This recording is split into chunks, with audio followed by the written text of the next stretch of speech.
една стара културна уметничка дејност која со векови се пренесувала. Луѓето не биле во тоа време спремни да остават некој пишан документ. Меѓутоа, поголемо писмо од она што го оставили на дрвените плочи, мислам дека нема. Ние се трудиме да оставиме и пишан трак, да оформиме документација, да оформиме многу текстови кои што постепено ќе ја створат, ќе подготват таа основа, тој темел за научно воздигнување на копаничарството и веќе одделување од она мислење дека се работи за занает.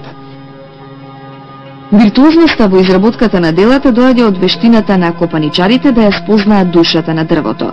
Како што секој човек се развива одејќи по својот пат, така од секој парче дрво не може да се изроди копаничарско дело.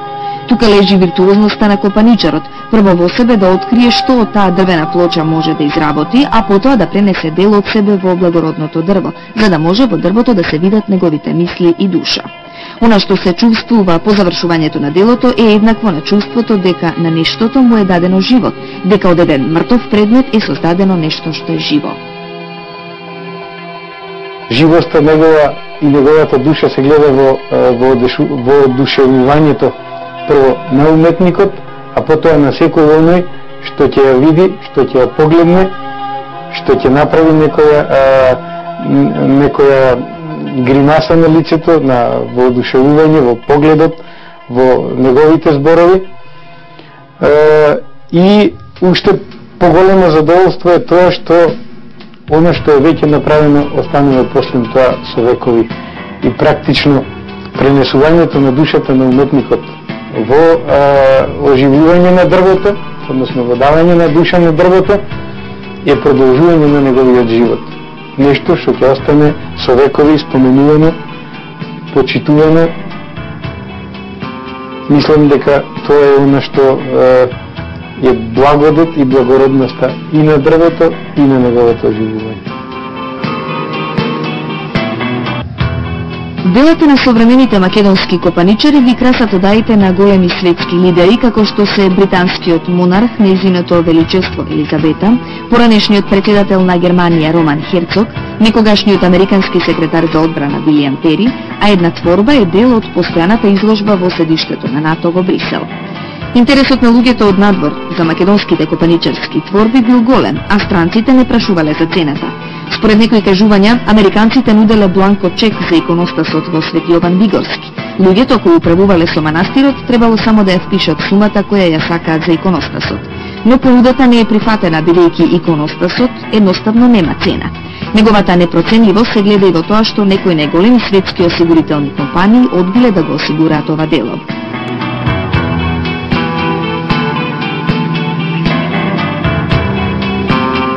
Странците не се интересираат само за делата, туку и за творците, но тие засега ги одбиваат отворените понуди.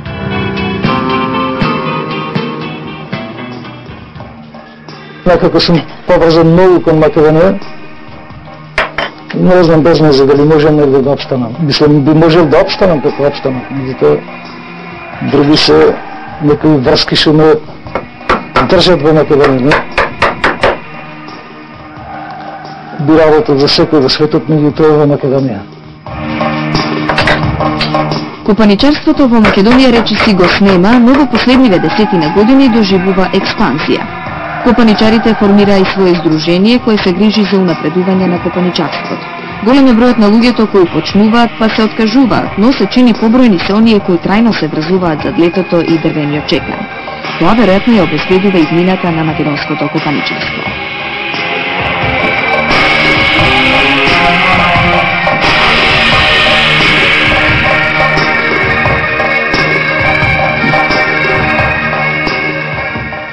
Кај мене работат двете деца Митка и Филип, Митна Јана и Титика. Има и повозрасни луѓе се интересенти, меѓутоа и по младите и по старите, како што реков денеска, заради напотребноста на работата многу брзо да речем се откажуваат од цялата работа. А и не има силно. Точно на што рекавме дека го подеме овие години копаничарството во Македонија, веќе беше заборавено, мислам, ентузијастите, луѓето кои што веќе работат и кои што имаат своји ателија, кои што екзистираат само од копаничарството, докажува дека има иднина. А воедно, мислам, Македонија сигурно со тоа може да се покажи, да се презентира пред јавноста и тоа биде баш еден наш белег чисто национален.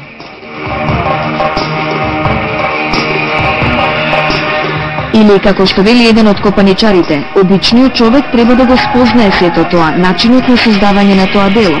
И никој не може тоа да го ускрати, оти тоа е национално богатство, национално благо, кое овие терени ги карактеризира и не прави познати подалеку од границите на нашата држава.